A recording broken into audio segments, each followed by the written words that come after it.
Alex Dully suspends himself from prison's director after an inmate commits suicide. At the Red Cross's Robert Brinkow announced his new prison head, and Bernard Craig says no one in favour of abortion can represent the PN. All this and more on Lovin Daily.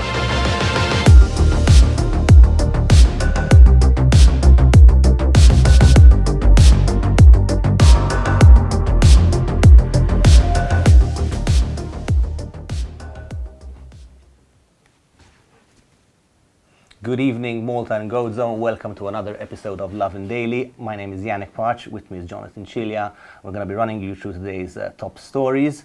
After we do, stay tuned because we have an interview with Manuel Farouja, the artist behind that controversial painting of La Sana Sisse in St. George's Basilica in Gozo.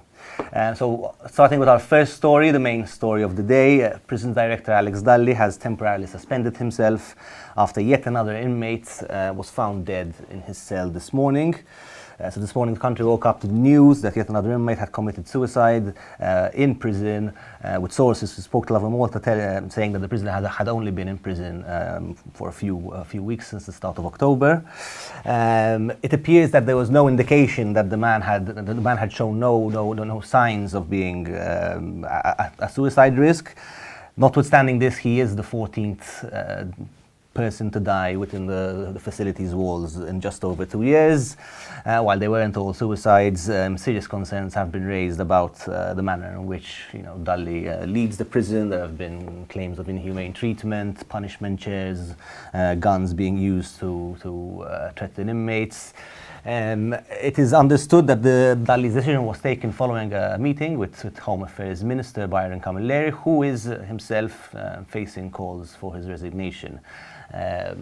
Camilleri and the rest of the government have stood by Dully over the course of the last couple of years and have refused to remove him from his post. It's quite a controversial subject, and one that we seem to not be able to get any definitive answer on. Absolutely. Let's be very clear. This is a major development as far as Malta's justice system goes. It's been over a year now that people have been calling for Dully to, and he's now suspended himself. And moving on to the second story, his replacement has already been announced. Robert Brinkow, who is the head of the Red Cross, will be taking over Alex Dully's role as prison director. Now, if you don't know who Robert Brinkow is, obviously, as part of the Red Cross and their operations, he's in charge of emergency services, lifeguard services, and interestingly, over the last year, he's actually been placed in charge of migrant detention centers. So he's arguably very well placed to take over from Alex Dully. Now, it's, he's just been announced today, so we're reaching out to him, and we will be probably getting an interview with him over the next coming days and weeks to see what his values are and what his vision is. However, it's safe to say that his personality is very, very different than Alex Dully's. Alex Dully is a bit of a lot of a disciplinarian, known for having a very, very, very tight grip on the prison. And that has led to some positive results. There are no drugs, they say, in prison anymore. There's been a decrease in violent incidents as well. But at what cost has this come? We've had 14 deaths since he took over, so we have to look into that. But yes, Brinkow will be taking over. Time will tell whether he will be a permanent replacement or a temporary replacement in the interim as they look into this. But major development, and let's see if he's able to kind of restate the reputation that the prisons wanted to have over the last few years, and that it's lost with all of these accusations against it. Yeah, that's exactly right. Hopefully we can get some clarity and then stop having to discuss the way the prison is run every week. Moving on to our next story, Nationalist Party leader Bernard Grech has said that nobody who is in favour of abortion should be allowed to represent the PN. The opposition's leader's clear and unequivocal statement against abortion has left many of the party's supporters and potential supporters feeling confused and betrayed by a party which up until a month ago kind of was talking about the need to have a parliamentary debate about abortion. In fact, Grech's words were, "No one, and I repeat, no one who is in favour of abortion will represent or form part of the party as long as I am the leader." not in the past, not now, and not in the future. So quite a strong statement by Bernard Gregg there. His declaration comes days after PN election candidate Emma Portelli-Bonnici, who has declared herself to be in favor of abortion, spoke out against the systematic abuse faced by women who dare to speak out about controversial views. Ironically, Portelli-Bonnici has been in the news because she received a considerable amount of abuse over a comment made during a press conference that she was a part of, but the comment was made by the PN's health spokesman, Stephen Spiteri, and in fact he actually said, emphasized the need for a parliamentary debate on the subject. He obviously emphasized that the party was against, but said that the discussion about the subject was needed. Much to the disappointment of many, rather than encouraging more discussion on the subject, including within its own ranks, Gregg's latest statement appears to be closing the door to it. While the party has always said it's against abortion, it does include many activists and candidates who are in favor, and I guess it remains to be seen what their position will be after this. Absolutely. No, this is both surprising and not very surprising. I mean, I think a lot of people hope that the PN might become the party that stands up for abortion rights, but clearly they have not. They've decided that it doesn't make sense. We've actually held a poll on our social media today asking if this decision would make people more likely to vote for the PN or less, and it seems like it actually would make people more likely to vote for the PN. Let's be very clear, abortion is a very controversial topic in Malta. It's still quite unpopular, though more and more people are speaking out for increased rights to protect women who need these kind of services for their own health. But do let us know in the comments below whether you think the PN made a right decision declaring themselves against abortion, or whether you think this is the wrong decision ahead of the next election. Moving on to the next story, a bit of a shocking story coming out of Pieta. 20 dogs have been confiscated as police and animal welfare officials raided a puppy mill. So this happened today in Pieta. Lovin Malta was actually on scene. We've got footage on our social media that you can check out if you want to see how it went down. But basically, officials, went to this home where a man was believed to be running a puppy mill, where he was, just getting puppies, as many as he could. 20 of them were confiscated. They were mainly Pomeranians, and some of them were even believed to be infected with the parvo virus. Yannick was actually on scene today. Yannick, what was it like, in Pieta today? Yeah, I mean, it's interesting because I actually got there and the police were still trying to enter the kind of building, and I was told that they did not have a warrant yet, but that was resolved soon after, and the police basically just walked in and started. Actually, animal welfare walked in, and these dogs started coming out one by one. What I can definitely say is a very strong odor was coming out of the house. I don't know much about kind of the conditions inside because the officer didn't go in, but it smelled like, maybe the dogs didn't go out very much. Some of them did look a bit traumatized, not too well groomed. I mean, to be fair, they seem to be well fed, but I guess that's not enough for them to be in good conditions. It seems that the raid was the result of a previous inspection by the Animal Welfare Directorate, which found the animals to be living in filthy conditions. Apparently, the owner was ordered to take them to a vet, but kind of refused to do so, saying he has no money to do so. Prompting animal welfare to just move in and take the dogs. I guess now the case might go before the courts for us to know whether the owner will get the dogs back. But I mean, it is a very good argument and a very good example of why the licensing of breeders is probably something that the government should get on sooner rather than later. On to our final story. 2 prison guards have been charged with the involuntary homicide of inmate Kimborch Nicholas Virtu. So the young woman was discovered unconscious in her cell on the 16th of June and died 3 weeks later. At the time, the prison claimed that she was not suicidal, a claim which has been dismissed by many, including the victim's father. So the pair of the 2 guards were charged following a magisterial inquiry into the incident. Kim's father has detailed, in fact, how his daughter had experienced episodes of bullying and periods of isolation over very minor issues while she was in prison. For example, he said the prison wardens even gave her the blanket and the pair of jogging trousers that she used in her suicide attempt after she had even told them that she felt suicidal. He also described another incident when she was made to wash the floor And as soon as she had finished, one of the guards, knocked over the bucket that she was using and then forced her to do it again. In fact, I think her reaction to that was one of the reasons she was even placed in solitary confinement. The two wardens are now facing a 4-year prison sentence if found guilty, and the family has also said it will be looking to file constitutional proceedings about the matter. The next sitting will be taking place at 9:50 a.m. on the 12th of January next year, so we will definitely be there, so definitely stay tuned for more developments on that. And that brings us to the end of the first part of today's episode. We're going to cut to a quick clip, and when we're back in the studio, we'll have Manuel Farouja here to talk to us about his incredible recent series of paintings in Gozo.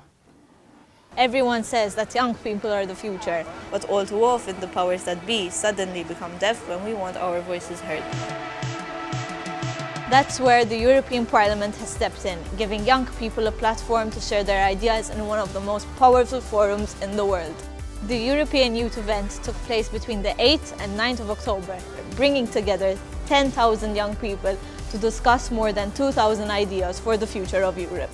With the 20 most popular ideas being presented to Parliament on the 22nd and 23rd of October, there are an incredible set of proposals covering some of the crucial issues facing the EU. It's clear that the environment is a priority for young people who presented concrete ideas looking to make recycling easier around the block and ensure that companies are held accountable for their role in climate change, something which has been lacking for far too long.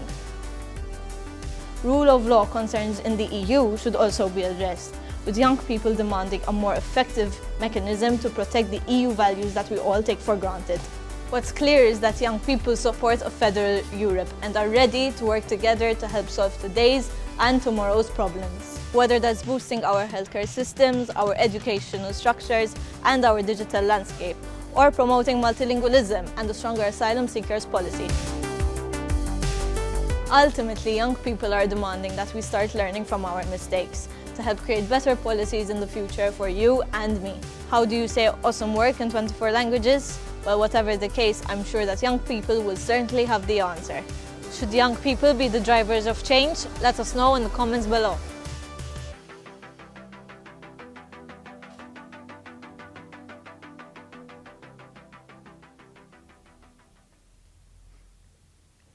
And we're back on Lovin Daily. Today we've got a very special guest in the building, Manuel Farouja, who's a Gozitan artist behind the recent series of paintings you might have seen that featured Lasana Sise in them. Manuel, thanks so much for joining us today. Grazzi lilek, Jonathan, u nsellem is-semmija kollha ta' Lovin Malta. So we wanted to bring you in, obviously, because your artwork led to a national discussion, basically on topics from racism to acceptance of others, and some very important topics for us to discuss in 2021, especially in such a divided world and country. So for those who aren't aware, Manuel is behind a series of paintings referred to as the Acts of Mercy. There are 8 paintings in total, 4 of them are out so far, and they feature specific figures. We've got the prisoner, we've got the foreigner, and in fact, the foreigner was given the face of Lasana Sise, who, if you don't remember, was a migrant who was murdered in what is believed to be a racially motivated murder in Halfar, shot without him even knowing, in cold blood. So my first question is, why did you want to do the series, and why did you take the incredible, controversial decision to include Lasana's face as the foreigner? Mela, il-proġett huwa intitolat Fejn hu Huk, huwa proġett ta' pastorali ħnejdu hekk illi l-Knisja ta' San Ġorġ, il-Bażilika, ħadet deċiżjoni illi wara li kienaw persuna illi indunaw bija li ma kienitx iddikjarata li mietet, jiġifieri ma kienx iddikjarata ġewwa Għawdex 2021. Il-parroċċa ħadet ħsieb illi tagħmilha funeral u titfina. Għax din ma kellha assolutament il-xejn u lil-ħadd.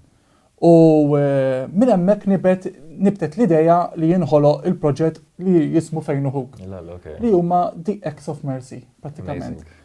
U minn hemmhekk bdejna l-ewwel bil-mejjed li huwa Dana, li mbagħad sesegwentament għamilna il-ħabsi, il-barrani u fl-aħħar il-ħolqien.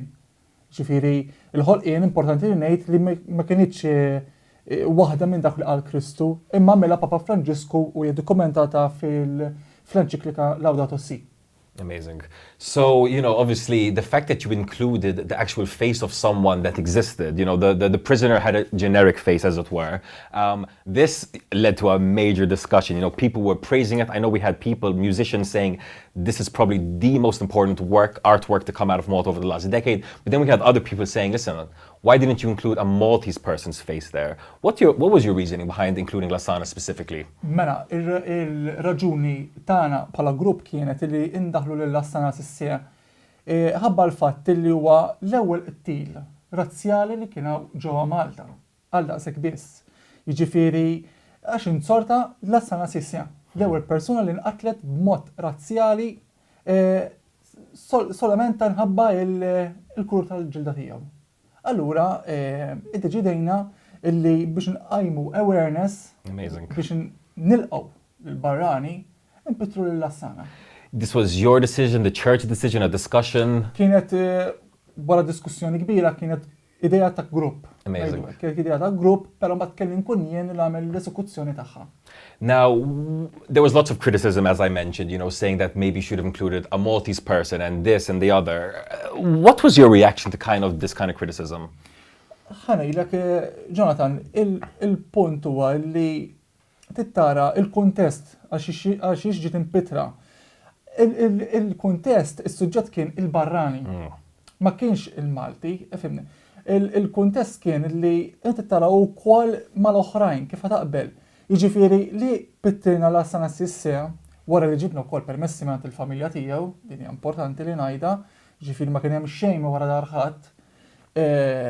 Il-pittura tiegħu ġiet impittra ġewwa Bażilika ta' San Ġorġ mhux biex tagħti praise lil Lassana jew kellha biex nissentifikaw lil Lassana, imma biex nqajmu awareness li dan il-bniedem għadu fl-news għax għadu jiġifieri frisk ix-xogħol.